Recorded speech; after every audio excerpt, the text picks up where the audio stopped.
Hello there guys, welcome back to Younes Talks Football, welcome back to a brand new video. I hope all of you are doing well today. This is video number 2 of 2. If you did not catch video number 1 earlier on today where we discussed the latest redevelopment plans to do with Stamford Bridge and the potential approval of the residential area now looking to be sold, although that will be subject to resident approval. We will see what happens with that, but there's that and the whole shenanigans that took place last night around Kai Havertz. What did he do? Well, if you haven't seen it already, make sure you head over here, check out video number 1. You can pause this, head over there and watch that. Or, like I always say, if you're lopsided and you're weird and you want to do it the other way around by staying here and then going there later, whatever floats your boat. So, you do you.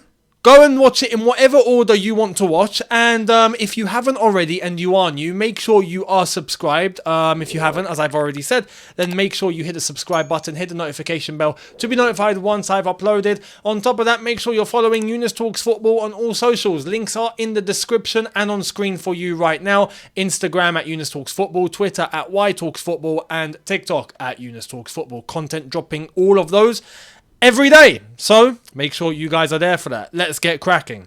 Starting off with, we've got quite a bit to cover, and it's away from Chelsea we've got quite a lot to cover, but let's start off with Chelsea, because there's a couple of things that have happening, and we're going to start with the centre-back situation. We know that Wesley Fofana is injured, and he's already been ruled out for basically the whole season. He might make the end, but for a season that's not even started yet, he's basically out for all of it. So Chelsea are now having to make a decision. Are they going to go and get another defender? Are they going to stick it out? Well, they have entertained that maybe they will have to go into the transfer market, and because of that, they have identified what central defender it's looking like they're going to go for.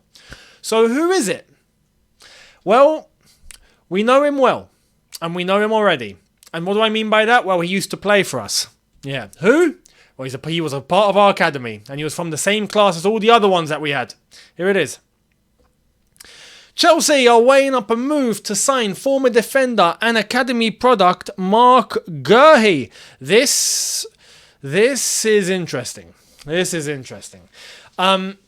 could cost, I think, about 50 mil. Or something, yeah, and it's pretty crazy because he was a part of our academy. Some people are going to criticise that and say, well, he was a part of our academy, so we shouldn't have sold him. Well, it's not as easy as that. Hindsight is 20/20, isn't it? As they always say, it's a case of you only know what you want after, right? And after it's all said and done, then you realise, oh no, you know what? His development at Crystal Palace has actually gone really well, and now he's a better defender than he was, and we can go back in for him because we've got first refusal. So this is where, would I entertain it? I have to be honest, we're not in an urgent need. What do I mean by that? We don't have European football.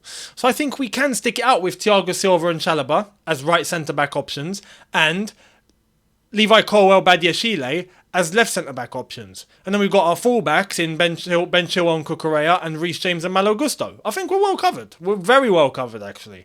But the fact that we haven't got European football means that is sustainable for one season. However, if something were to happen, let's say, God forbid, to Thiago Silva, and then Chalobah plays, but he's not entirely really up for it, or he's showing liability, then at that point we might be looking back and going, oh, we should have got MARC GUEHI, you know, because MARC GUEHI's playing proper solid. He's looking very strong, not the tallest, but actually he's actually quite small if I'm honest, but he's solid. He gets himself stuck in. He's a great defender overall, and his development has gone very well at Crystal Palace. So should Chelsea entertain that? As I've said, I don't think it's an urgency. But if they do, I'm not against it. Personally, I'm not against it. And, you know, the proper Chelsea lot would be very, very ecstatic at that. Like, oh, one of our own coming back to the Chelsea. You know, so so we'll see what happens on that one. But let me know your thoughts. Do you think we should go for MARC GUEHI? Or would you trust Trevor Chalobah? Or would you like to have the options of both? Maybe one doesn't play, though, for quite a considerable amount of games. It's hard to manage. So let me know down below what you would do. Now, let's get to the latest on Caicedo.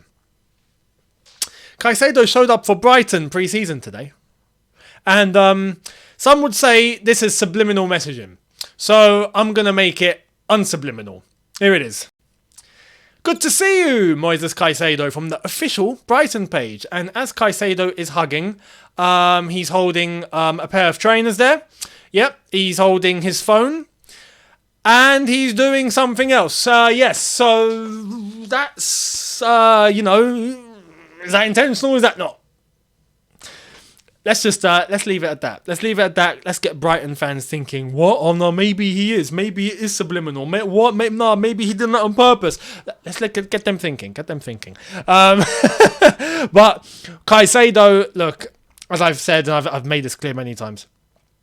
Now that he's on pre-season with Brighton, not a problem.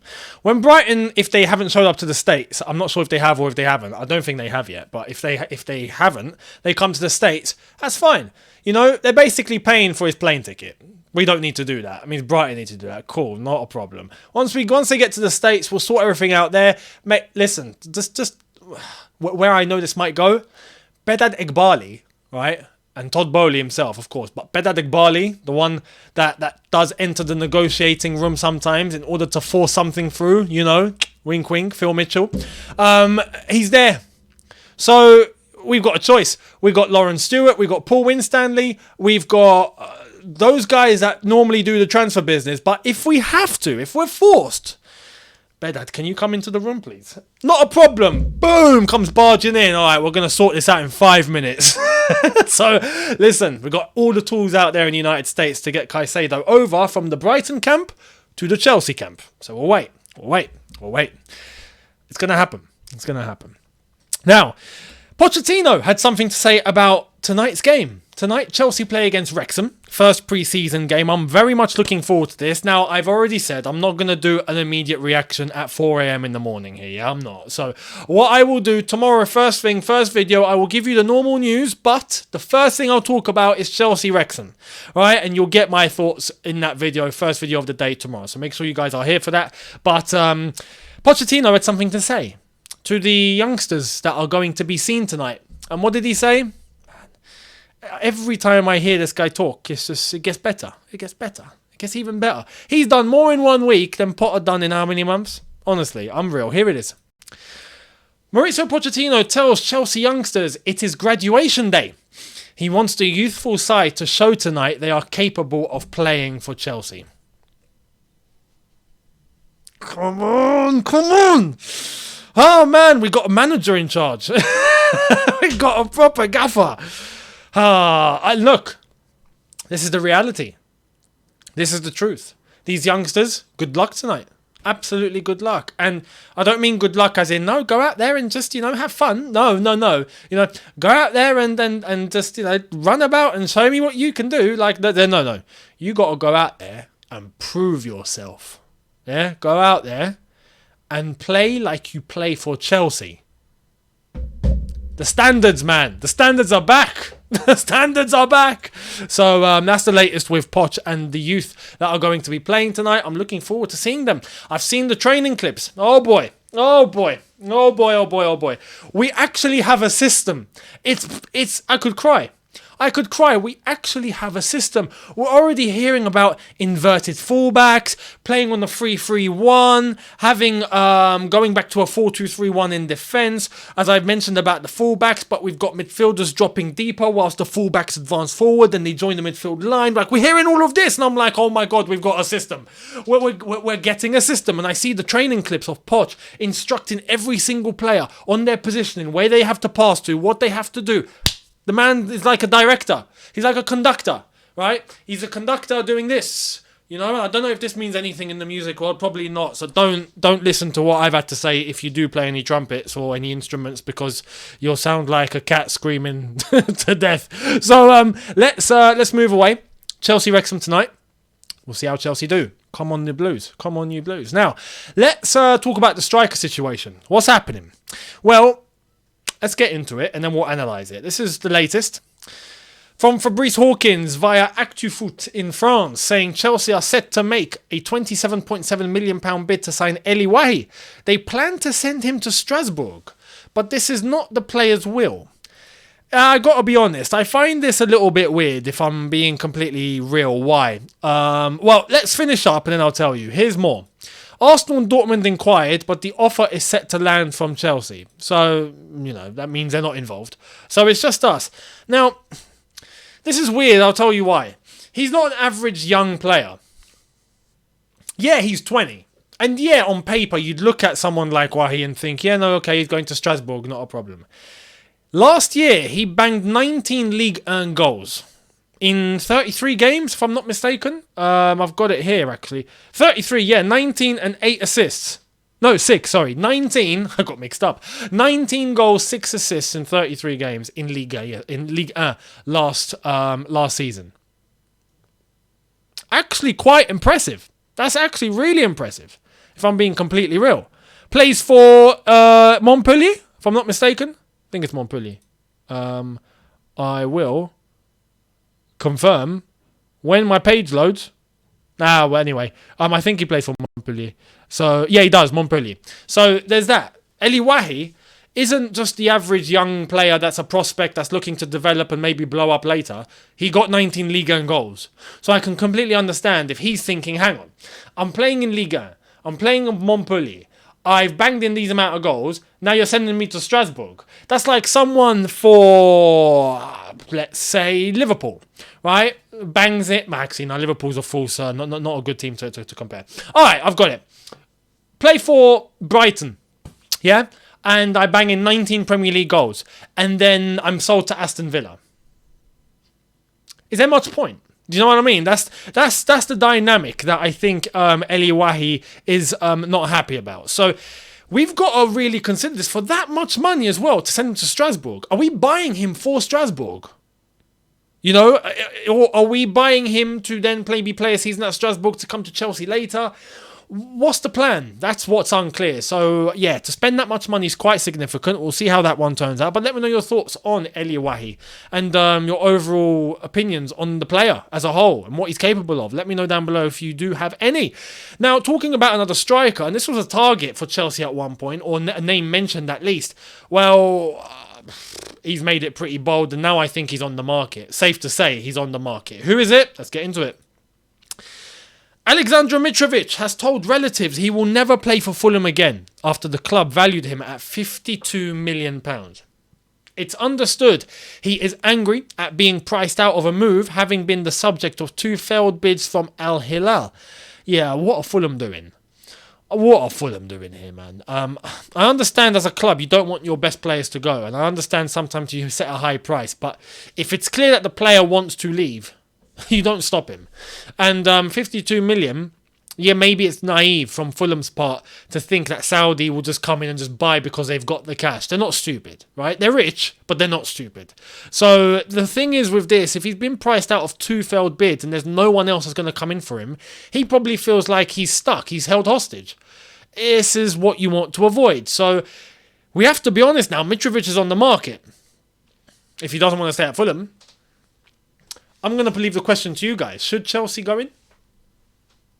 Personally, I don't know why I want to say no more than yes.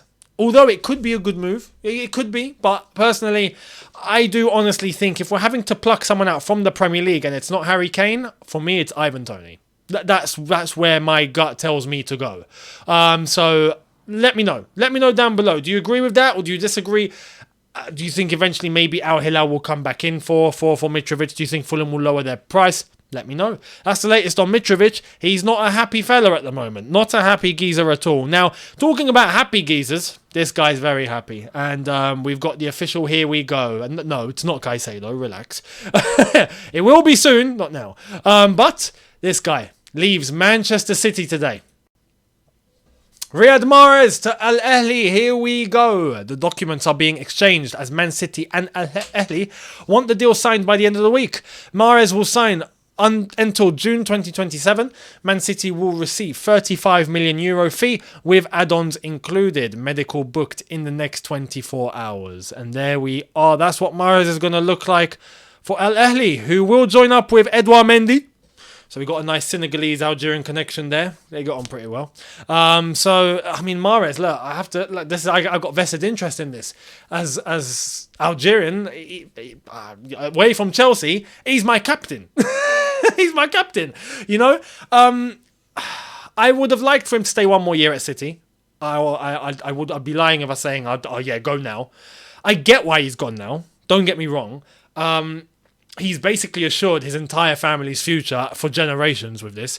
Not sure how much he's getting paid, but it's Mahrez. He's going to be paid a lot, considering what he was getting at Man City. And for him to leave Man City to go to that means he's getting significantly more. So he's going off to Saudi.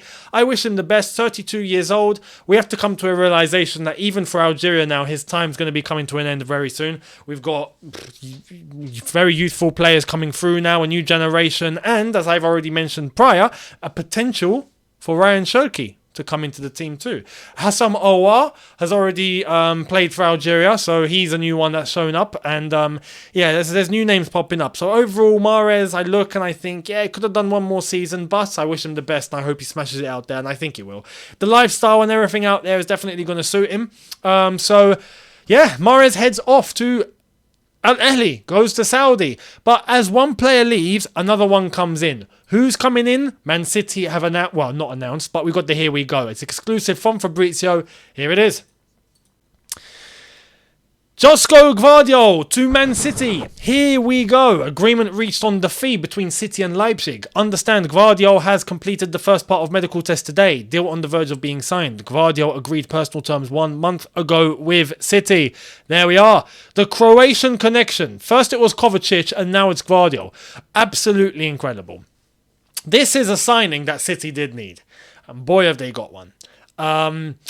They've got midfielders leaving. You know, we've spoken about Gundogan left. Mahrez is leaving. I think Bernardo Silva will probably head off to Barca at some point, or he'll be leaving anyway.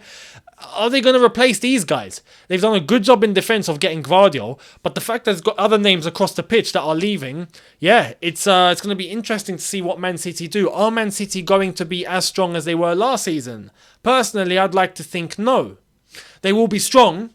They will still be the strongest, but they won't be as strong as last season. And I think the gap has a chance to now come down a little bit if other teams do buy correctly. So we'll wait and see. But Gvardiol going into that City defence immediately makes it stronger. And it's now about the other areas of the pitch. Will Man City do good business there? We'll see. But they've done good business in defence. Gvardiol to City, fantastic buy. So let me know your thoughts on Gvardiol to City as Mahrez departs to Saudi. Let me know your thoughts on those two down below. And we've got more news from Saudi. And this is the one player that we initially thought would happen. Then it looked like it might not. And now it is happening. So let's get into it. Liverpool and Al-Ittifaq just reached an agreement in principle on fee for Jordan Henderson. Here we go. Henderson already agreed. 3-year deal last week. Documents to be checked. Then time to sign and move to Saudi. Steven Gerrard waiting for JH. And they've made Steven Gerrard look very old there. They could have done him a little bit of justice. Or is that how he's looking now? He's looking pretty old. Jordan Henderson goes off to Saudi. And look, this is going to be great for Al-Ittifaq and for Steven Gerrard and everything. It's fantastic. This is only going to bring more eyes to the Saudi League. But where's all the noise gone? I have to make this point again. Because now it gets justified day by day. Day by day, my points get vindicated and justified. Where's the noise? When it was Chelsea looking to get rid of 4 players to Saudi, it's sports washing. It's criminal. Investigate them. Man, how dare everyone that said that? Yeah? How dare all of you? Because all of you have gone silent, including the big boys over in the studios that were spouting this nonsense for whatever reason that they were. Maybe it's just because it's Chelsea. Maybe what Jose said all those years ago, maybe he had a point. Maybe there is a campaign against Chelsea and people just hate us. Well, the more the merrier. I love it. When people hate us, I love it. But when it was Chelsea and we didn't even get that much, we got what? We got a packet of crisps and a bag of peanuts for Edouard Mendy and for Koulibaly that went off to Saudi. We didn't even get the Ziyech deal done. And Aubameyang's gone to France. So all the players we thought would go to Saudi, we only got half of them done and it was for peanuts. All of a sudden, though, you get players from Man City heading over there. Not a problem. Players from Liverpool heading over there. Not a problem. Players from all over the place heading to Saudi. Not a problem. Don't hear anything criminal there. No investigating needs to be done for there. So I'm going to show you exactly what the truth is. And Fraser Fletcher has put it absolutely perfectly. Shout out to Fraser on this fantastic tweet. Let's get into it. Lots of opinions towards the Saudi Pro League tonight. They are serious in their intentions, and it's not a short-term project. They aim to build the best league in the world and are using their financial superpower to do it. The league's teams with the most money have always dominated, and Saudi are again proving that rule in this window. Football is a business, and money talks in the business world. The day of major sea change will be when they land a younger world-class talent, like an Mbappe or a Haaland. Who knows when that will be? With their financial power, it's certainly something that is on the horizon. It doesn't need to be said any better than that. Right now, Saudi are at their first stage of the plan. There's more stages, you best believe. Getting Ronaldo was just the tip of the iceberg, right? And then getting everyone else that we have seen is basically level 1. You wait till we get to level 2 and level 3 and all of that. Mate, Saudi are serious. People are saying, oh, this is basically the Chinese league. The China tried this. It's going to fall apart. Nah. For China, it was never state-backed. Mate, this whole Saudi thing is backed by pure oil. Pure oil and resource. And unlimited money is what's backing all of this. China didn't have that. China just had a bit of money. And then eventually, the authorities over there, or the league, or the rules kicked in where everything got capped. And then it destroyed everything, right? So they stayed exactly how they initially were. But with Saudi, there's no limit. There's no limit. And as I said, it's backed by the PIF, by the Saudi state. You try and stop them. It's not going to happen. So this is why I say it was very naive for people to make statements like, oh, Chelsea sport washing, criminality, investigate them, when the direction was always clear if people were smart enough to realise that everyone was going to start selling to Saudi if you had just seen it with your eyes. Honestly, unreal. And that goes for some top pundits in this country that have been named before, you know, that were making ridiculous and outrageous comments. Now their own clubs are selling to Saudi. Should they be investigated? I bet they won't. I bet they won't come out and say, no, they have to be. I bet everyone's now going to come out and say, no, it's just business. It's just business. Oh, okay. I thought so. That's what we tried to say from the get-go. Now, talking about business, Manchester United, what's going on there? What is going on there? What's going on with the Qatar and Jim Ratcliffe and the Glazers and whatnot? Well, we've got something here which from a Chelsea perspective, I find funny. But from a footballing standpoint, I'm confused. Here it is. The Glazers will definitely be in place for the start of the season, with bidders fearing they now won't sell. If this happens, the backlash at Man United. Now, we've got Ben Jacobs that's come out with a little bit of clarification in regards to this. So let's get into it. Here it is. Understand the Man United sell process has not been paused, even though it's true that both Sheikh Jassim and Sir Jim Ratcliffe feel somewhat in limbo. There is frustration at the lack of communication, but neither group plan to pull out or have been told they are unsuccessful to this date. Ratcliffe has publicly confirmed that he is still in the process. Sheikh Jassim's 9-2 foundation feel the ball has been in the Glazers' court for weeks, but they do now have everything ready from a legal and logistical perspective to start the completion process if chosen. And there's an entire thread on all of this, which I'm not going to go through the whole thing because it's actually pretty long. But goes on to say that it seems like there's confidence that this will be done. There's a chance they don't want further bidding or another person to enter the race, and that's where the fear's coming in. If the Glazers are just hanging this in limbo, then there's a chance they might just entertain someone else coming in, and that's what they want to avoid. But it does seem like that this is going to go ahead, even though it's slow. But how slow? That's why everyone is uncertain. What's the hold-up? Let me know down below how you feel. And if you're a Man United fan, are you frustrated? Are you annoyed? And right now, it doesn't seem like there's any clarity from the Glazers. Everyone else is ready, except the Glazers. What are they going to do?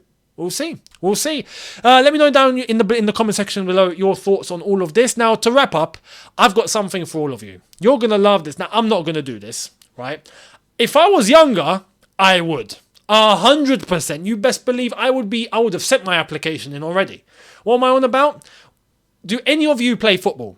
And I mean play football. I mean play football properly. Like, are you a baller? I'm not talking about just having a kickabout in your estate or your area or your local pitch. Do you play football regularly? Do you play for a team? Do you play year in, season out? Do you take part in pre-season? You're part of an 11-a-side team that compete in cups and leagues. And do you do that? If you do, I've got something for you. Do you want to go to Saudi? Calling all ballers, Saudi Division 3 are looking for players for their league, with salaries reported from $3,000 to $4,000 plus a house and a car. Coaches' salaries around $5 million annually. Saudi are serious. If you're an aspiring footballer with a decent CV, info is below. Retweet now. And there we are. Saudi Division 3 want players to join. They are willing to buy a house, car and pay up to $4,000 a week. So make sure you head over to this page at Your Fresh TV Sport and you can get more details there. There's other pages across the planet. We've got a Spanish page talking about this. And there's even a job listing. So get over there. If you are interested, go for it. $4,000 a week, a house and a car to go and play football in Saudi Division 3. If you can ball, because I know some of you watching are ballers, right? So this is for you. I'm not gonna go and play. If I did, my career would probably last 2 years. And right now, I'm in a good place. So I've got everything that I need to do, and I've got a plan for myself. It's not going to be playing football. Although, coaches, 5 million annually. I might on this one. No, I'm kidding. We'll see. Let me know your thoughts down below, and if you have applied, let me know down below. And good luck to you if you actually have. So there we are. That concludes the video for today, and I will catch all of you tomorrow. Video number 1 will be my thoughts on Chelsea versus Wrexham, as well as all the latest in the morning, and video number 2 this time tomorrow. So I'll see all of you tomorrow. If you haven't already, make sure you hit that subscribe button, hit that notification bell to be notified once I've uploaded. And as always, if you haven't already, links are in the description to Younes Talks Football social media pages, Instagram at Younes Talks Football, Twitter at Talks Football, TikTok at Younes Talks Football. So there we are. Catch all the extra content, and I will see all of you tomorrow. Have a good one, people. See you lot tomorrow. Take care and peace.